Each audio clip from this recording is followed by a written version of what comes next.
أعوذ بالله من الشيطان الرجيم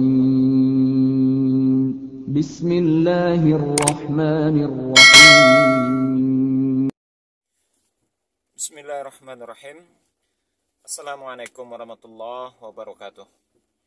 Alhamdulillahirrabbilalamin. Assalatu wassalamu ala asyrafil anbiya'i wal mursalin wa ala alihi wa sahbihi rasulillahi ajmain. Rabbi shrah li sadri wa yassir li amri wahlul 'uqdatam min lisani yafqahu qawli. Alhamdulillah, puji syukur kita ucapkan kehadirat Allah Subhanahu wa taala. Sampai hari ini Allah masih memberikan kesehatan kepada kita bersama. Salawat dan salam kepada Nabi Allah Muhammad sallallahu alaihi wasallam. Allahumma shalli ala Muhammad wa ala ali Muhammad. Baik saudara, bertemu kita kembali bincang-bincang. Pada kesempatan kali ini kita akan mencoba merespon begitu ya, satu peristiwa yang cukup menghebohkan tidak saja tanah air ya, Islam di tanah air ini, tapi juga menghebohkan dunia. Di beberapa hari yang lalu, suatu peristiwa besar yang dilakukan oleh salah seorang tokoh politik di Swedia, namanya Rasmus Paludan ya, seorang tokoh politik sayap kanan, di mana reaksi yang dilakukan ataupun tindakan yang dilakukan adalah membakar Al-Quran. Ya, nanti kita lihat videonya seperti apa. Nah, itu yang akan kita coba bicarakan pada kesempatan kali ini, saudara. Namun sebelumnya saya menyampaikan berita yang cukup bahagia buat saya secara individu tentunya, saudara. Belum ya, buat orang lain belum tentu. Yang jelas buat saya. Ya, buku yang cukup menarik buat saya, dan ini memang saya perlukan, dan buku ini memang saya cukup saya carilah sebagai pengayaan literasi bahan dakwah tentunya begitu. Ada 3 buku yang cukup luar biasa kalau dalam hemat saya. Pertama, ini buku Sejarah Berhala dan Jejak Risalah. Ya, buku ini menceritakan tentang bagaimana penyimpangan konsep ketuhanan, konsep teologi dari monoteisme menjadi politeisme, dari konsep tauhid kepada konsep kesyirikan. Nah, ini cukup luar biasa ini bukunya ini. Bisalah dimiliki oleh setiap kita untuk membacanya.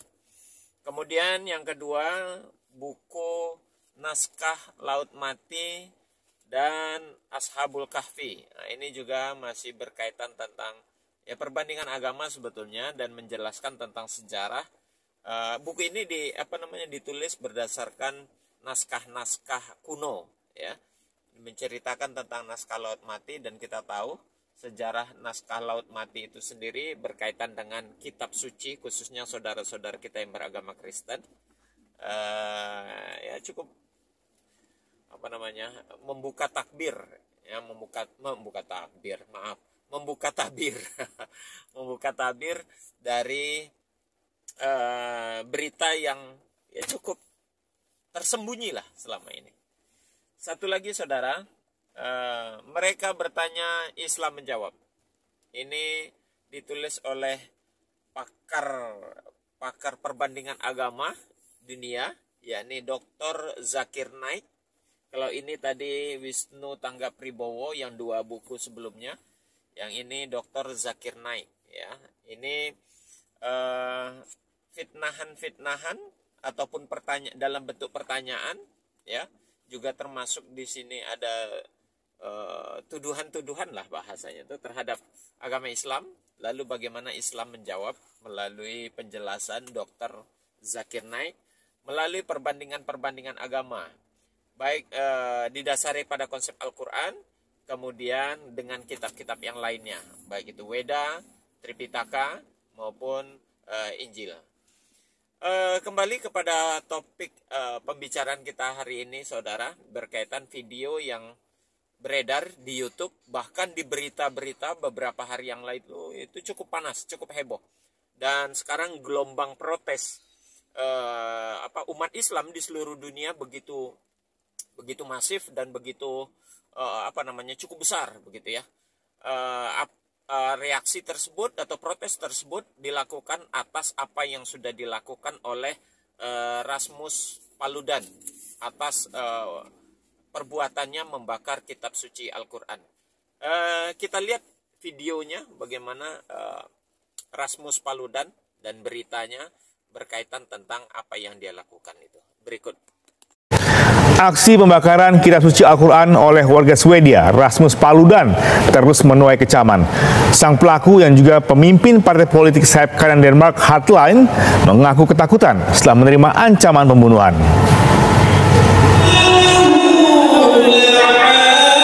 Ribuan pengunjuk rasa berpakaian serba hitam di kota Batman, Turki, menandai kecaman umat Muslim.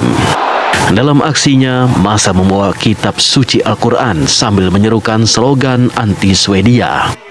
Kecaman dan demonstrasi semakin deras. Aksi tercela itu terjadi di Stockholm, Swedia. Pemimpin partai politik sayap kanan Denmark Hardline, Rasmus Paludan, membakar salinan Al-Quran. Ia mengaku tindakannya sebagai aksi protes Swedia terhadap Turki yang menolak Swedia bergabung dengan NATO. Sang pelaku yang bernama Paludan di masa lalu juga pernah membakar Al-Quran. Beberapa negara Arab termasuk Arab Saudi, Yordania, dan Kuwait mengecam pembakaran Al-Quran tersebut. Sang pelaku yang juga pemimpin partai politik sayap kanan Denmark Hardline mengaku ketakutan setelah menerima ancaman pembunuhan. Rasa takut itu terus menghantuinya dan ditakutkan menjadi hakim atas tindakan tercelanya.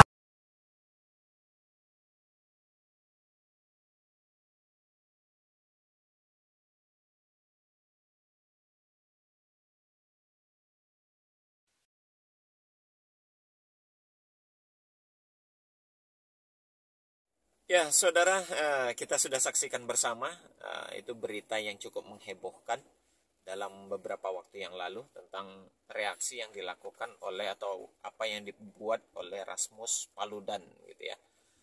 Sangat ironi dan sangat disayangkan. Hanya sekedar ditolak, sekali lagi hanya sekedar ditolak menjadi anggota NATO oleh Turki, Swedia itu, lalu itu yang dilakukan gitu. Pertanyaannya, apa hubungannya gitu ya? Apa hubungannya? Apa salahnya Al-Quran itu? Apa salahnya kitab suci itu? Sehingga itu yang dia lakukan, itu yang dia buat. Ajaran Islam yang membuat dia begitu membenci? Sebagaimana yang kita dengar tadi, ini perbuatan yang kedua kalinya yang dilakukan oleh Rasmus Paludan. Ya, dan sebelumnya dia pernah melakukan hal yang sama, pembakaran Al-Quran ataupun ya kitab suci Al-Quran, kitab sucinya umat Islam. Pantas dan wajar kalau reaksi dunia, umat Muslim di dunia seperti itu. Dan jangan salah atau ya tidak salah kalau seandainya ada yang mengancam ingin membunuh. Kitab suci itu merupakan perwakilan daripada keyakinan seseorang dan lambang keyakinan seseorang yang memang itu diagungkan oleh umat, khususnya dalam ini tentunya umat Islam, begitu ya. Inilah ironinya di saat di sebahagian negara Eropa justru memerangi Islamofobia, namun disayangkan ini bentuk contoh daripada penumbuhan dan pengembangan kembali terhadap Islamofobia. Penyebabnya berbeda, tapi sasarannya berbeda. Gitu. Dia ditolak hanya karena ditolak untuk tidak diikut sertakan menjadi bahagian dari negara NATO, lalu Al-Quran yang dia bakar. Kalau seandainya kita mau mencoba menganalisa saudara sekalian, kita kan di negara kita ini apa namanya, beberapa belakangan waktu ini kan apa namanya ya, isu tentang Islam agama intoleran. Kalau kita kaitkan dengan itu ya, atau dikatakan juga Islam adalah agama yang radikal ya, radikalisme itu ditanamkan, diklaim kepada agama Islam. Lalu apa yang pantas kita sebutkan dengan perbuatan yang dilakukan oleh Rasmus Paludan ini, begitu ya. Ini lebih dari radikal. Ini sama sekali tidak intoleran. Alasan dia bebas berpendapat, bebas berkreasi, berekspresi. Ini bukan bebas berekspresi, ini bebas untuk memancing-mancing permusuhan. Begitu. Ya, kalau di dalam Islam itu ada kafir zimmi dan kafir harbi, ya, inilah contoh kafir harbi yang nyata-nyata provokatif terhadap keributan, ya, memancing keributan, dan apa namanya, nyata dan secara terang-terangan dia ingin mengajak peperangan. Makanya di dalam satu pidato, ya,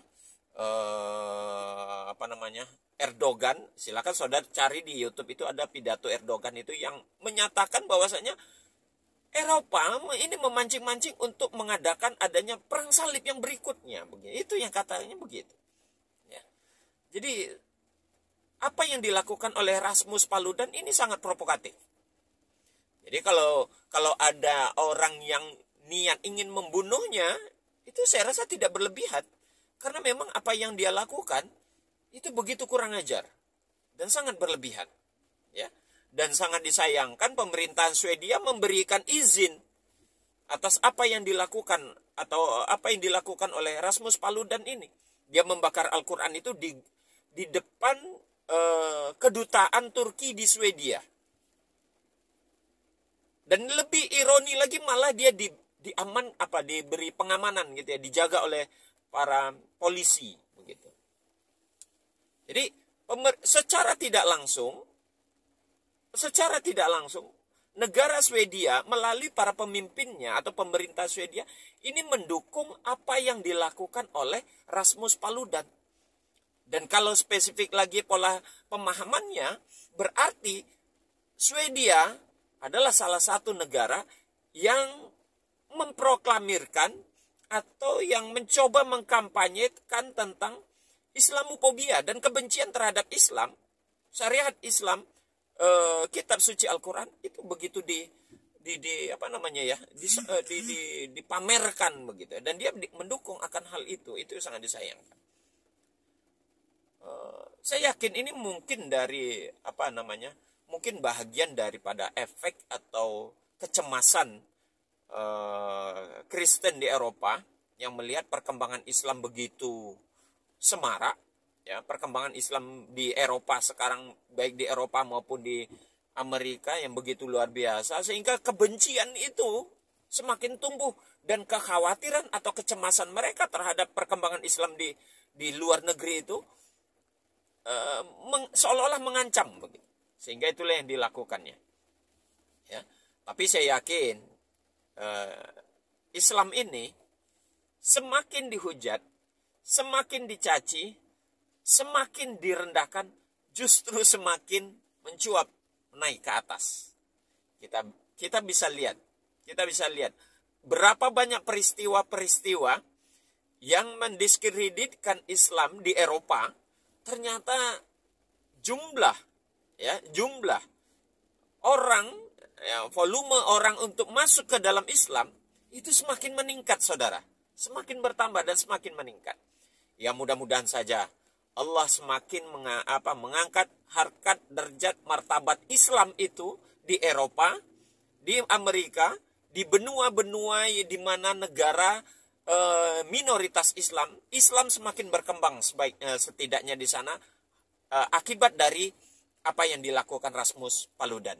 Ya, kita berharap itu, kita doakan semoga Allah tampakkan kepada mereka bahwasanya Islam memang pantas untuk menjadi agama di seluruh dunia, ya, sehingga kebencian terhadap Islam ini sudah selayaknya dibuang. Ya, sudah selayaknya dibuang.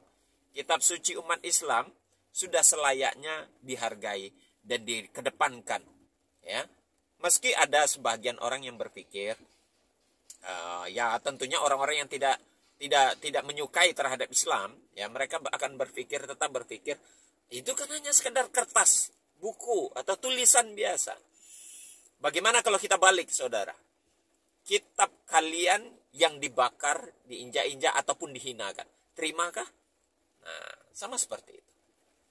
Ya, jadi bukan masalah kertasnya, tapi esensi isi dari kitab suci itu sendiri, ya, yang begitu luar biasa. Dia panutan, tuntunan hidup buat umat beragama Islam ataupun umat Muslim. Ya, jadi coba kalau memang tidak suka dengan Al-Quran, tidak suka dengan ajaran Islam, tidak perlu dengan melakukan hal-hal bodoh seperti itu. Ya, ingat saja Islam itu atau Al-Quran itu, saya yakin setelah adanya perbuatan ini, Islam di Eropa itu akan semakin berkembang. Kita lihat berita-berita orang-orang bersyahadat di negara-negara luar sana begitu luar biasa peningkatannya. Kemudian rumah-rumah ibadah, gereja khususnya yang tadinya gereja beralih fungsi menjadi masjid, begitu juga luar biasa. Semoga dengan adanya kejadian ini, peristiwa ini semakin membuka mata dunia bahwasanya Islam memang layak diperhitungkan dan agama yang membawa kedamaian. Demikian saudara, semoga bermanfaat. Kita tutup dengan kafaratul majelis. Subhanakallahumma wa bihamdik, asyhadu an la ilaha illa anta, astaghfiruka wa atubu ilaik. Assalamualaikum warahmatullahi wabarakatuh.